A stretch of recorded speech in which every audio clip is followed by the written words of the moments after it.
1번부터 1-5번은 다 생략하고 1-6번 묻겠습니다. 신용의 교정본부장이 평소 증인에게 지시하는 서울구치소 관련 내용 어떤 것들이 있었나요? 지시한 내용이요?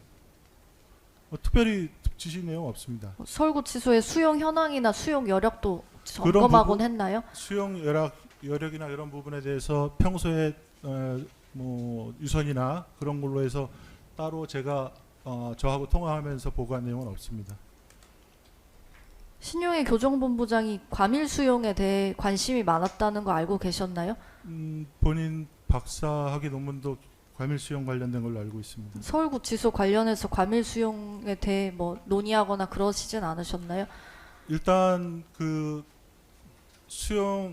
서울구치소가 경인 지역에서 전국적으로 보면 가장 큰 구치소입니다. 그 가장 큰 구치소가 제 기억에 지금 정원이 뭐 2,477명 정도 되는데 수용 정원이 평소에도 뭐 한 3,400, 500 이렇게 왔다 갔다 하거든요. 그래서 어떻게 보면 전국에서 뭐 한 세 손가락 안에 드는 과밀 수용입니다. 작은 기관에서 많은 거하고 큰 기관에서 그 비율이 높은 거는 상대적으로 좀 의미가 다르거든요. 그래서 단순히 또 서울구치소뿐만이 아니고 전국적으로 교정기관의 좀 수용률이 높은 게 어떻게 보면 지금도 마찬가지입니다만은 교정기관의 가장 큰 문제예요.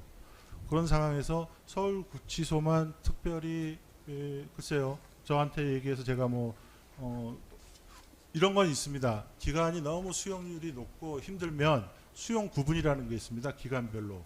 그런 부분을 일정 부분 조정을 해서 예를 들어서 뭐 중앙지검의 뭐 상고심 사건 같은 경우에 A 기관에서 B 기관으로 수용 구분을 바꾼다든지 그런 식으로 해서 수용 인원을 본부 보안과에서 조정을 좀 합니다. 그래서 어떤 기관은 수용률이 높고 어떤 기관은 수용률이 상대적으로 좀 낮으면 그 부분을 조정을 해서 일정 부분 비슷하게 좀 맞추려고 하는 그런 거는 있습니다만 서울구치소 한 군데만을 놓고 특별히 본부장이 전화를 해서 뭐 논의하고 그런 거는 없습니다. 이날이 처음이네요. 당일날 비상계엄 당일날이. 평소에도 통화를 하면 뭐 수용률 얘기는 뭐 기본적으로 하게 되죠. 그 부분은 워낙 과밀 수용이다 보니까요. 근데 뭐 그와 관련해서 뭐 구체적으로 뭐 어떤 방향으로 뭐 해 나가자 뭐 이런 논의는 전화상으로 할 사항은 아닌 것 같은데요. 그렇죠. 예. 1-7번입니다. 평소에 신용의 교정본부장이 업무 시간 이후에 증인에게 직접 전화해서 서울구치소 현황을 확인하거나 업무와 관련된 사항 전달하는 경우도 있었나요? 별로 없습니다. 1-8번과 2번, 2-1, 2-2 생략하겠습니다. 2-5번 바로 묻겠습니다. 죄송합니다. 이항 그 질문 생략한 것 중에 딱 한 가지만 짚고 넘어가겠습니다. 한번 띄워주시죠. 제가 아까 1분을 말씀드렸는데, 그러니까 신용의 전화를 끊고 나서 견역규에게 전화한 시간 1분 말씀드렸는데 통화 종료 시간이 23시 26분 41초, 그리고 김문태 씨가 권혁규 씨, 그 증인께서 권혁규한테 전화를 또 시작한 시간이 23시 27분 03초입니다. 정확하게 말하면 22초 만에 전화하셨네요. 22초 만에. 할 수도 있죠. 네. 그래서 결국 그런 제 부분에 질문은 대해서. 그겁니다. 신용혜 씨 전화 받고 바로 김문태 씨, 권혁규한테 전화한 거 아닙니까? 그렇게 제가 아까 말씀드렸다시피 어떤 그 갑자기 수용 인원이 늘어날까 보다 걱정이다라는 그 얘기를 듣고 그 부분에 대해서 저도 제 참모인 보안과장에게 전화를 해서 우리 상황은 어떠냐라고 확인한 겁니다. 네, 알겠습니다. 예. 2-5번입니다. 증거순번 290번 김문태 진술조서 제시하겠습니다.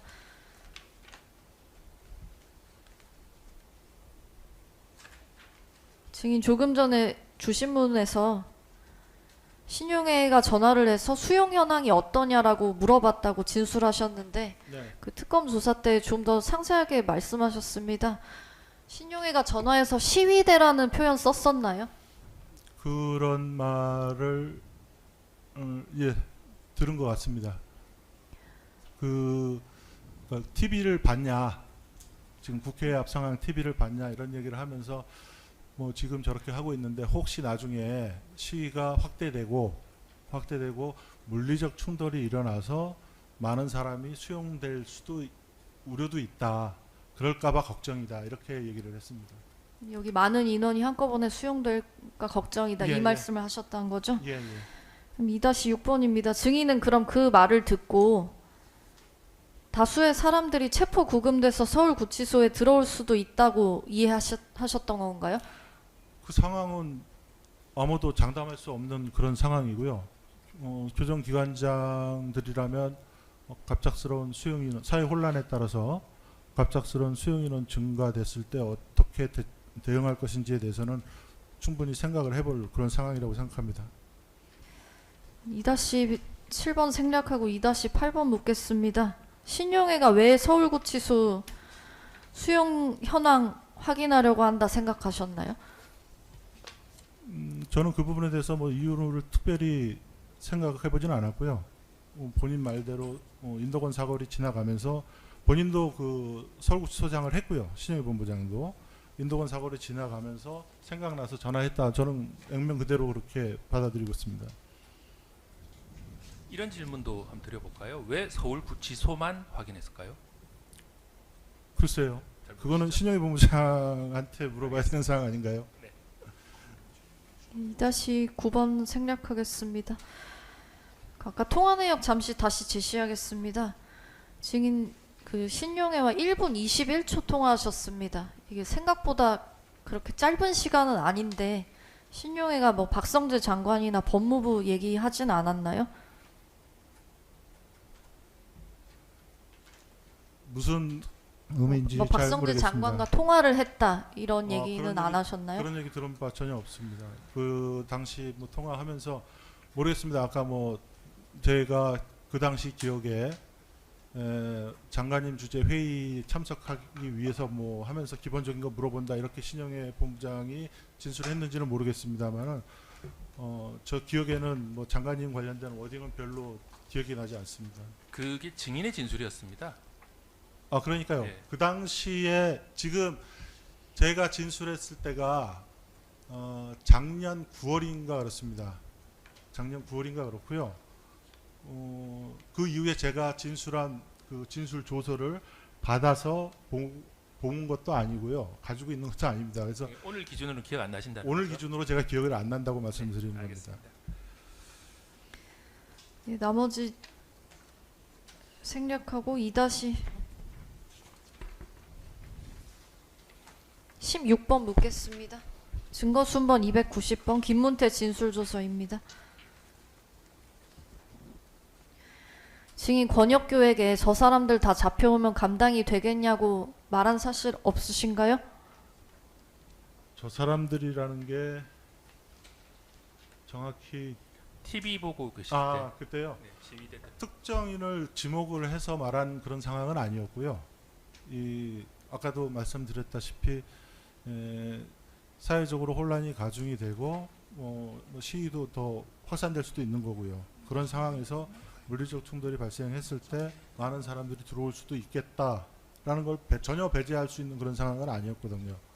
그런 차원에서 말한 거였지 특정 어떤 일을 지정을 해서 시위대를 딱 지정을 해서 저는 얘기한 거는 아닌 걸로 기억합니다. 잠깐만. 증인이 잠깐만요. 아니라고 했기 때문에 네, 질문한 잠깐만요. 겁니다.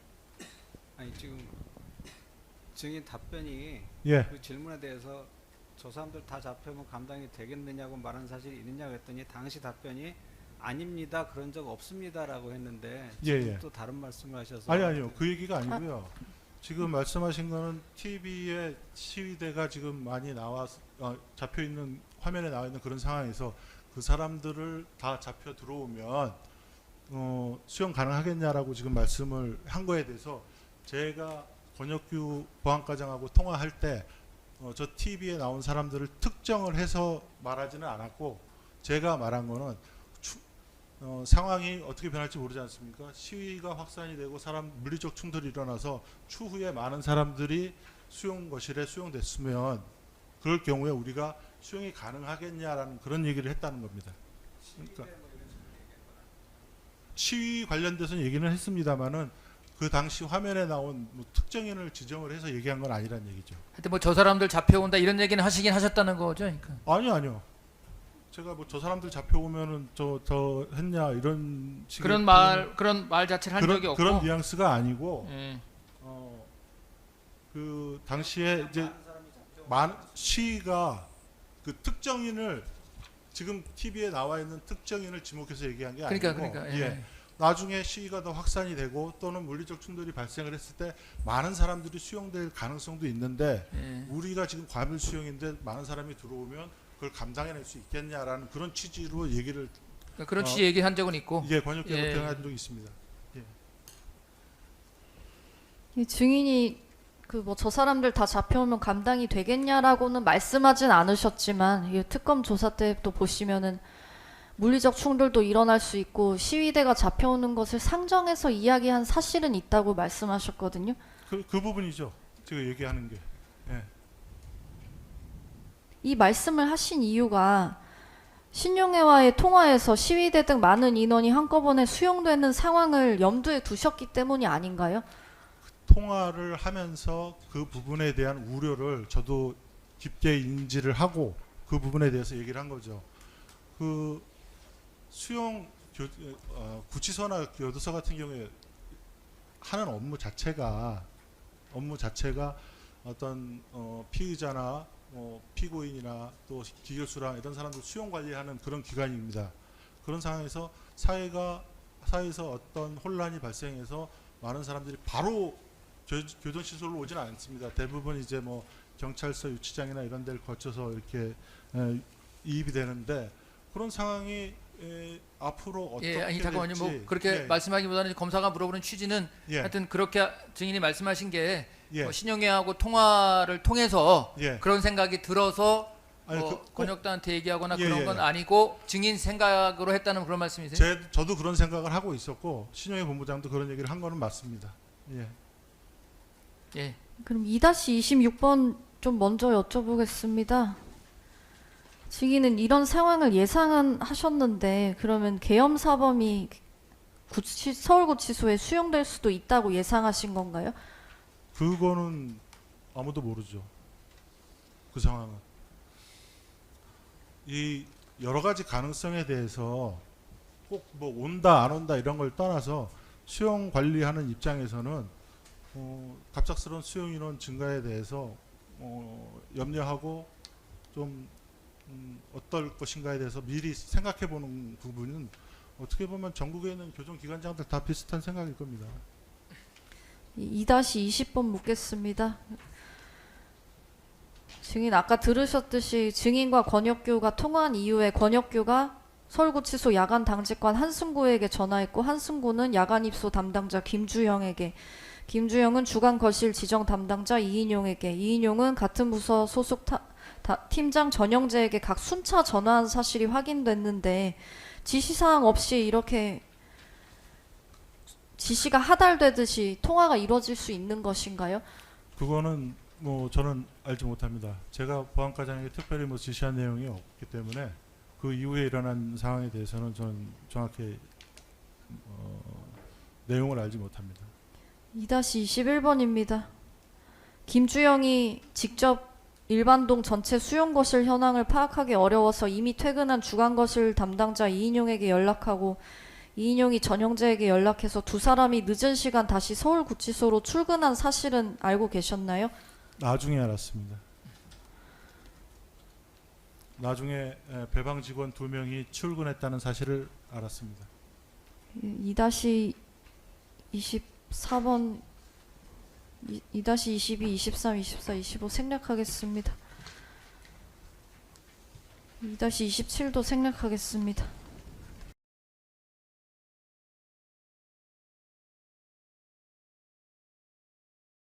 마지막으로 한 가지만 여쭤보고 저는 끝낼게요. 자, 을지 연습 기간 늘 거치시죠? 예, 올해도 을지 연습 늘 하셨죠? 구치소장 생활하시면서. 매년 합니다. 예, 그럼 저희도 마찬가지긴 한데요. 자, 평소 을지 훈련 연습 기간에 지금 아까 보여드린 그런 문건, 그러니까 거실 현황 파악하는 지령이나 훈령은 받으신 적 있습니까?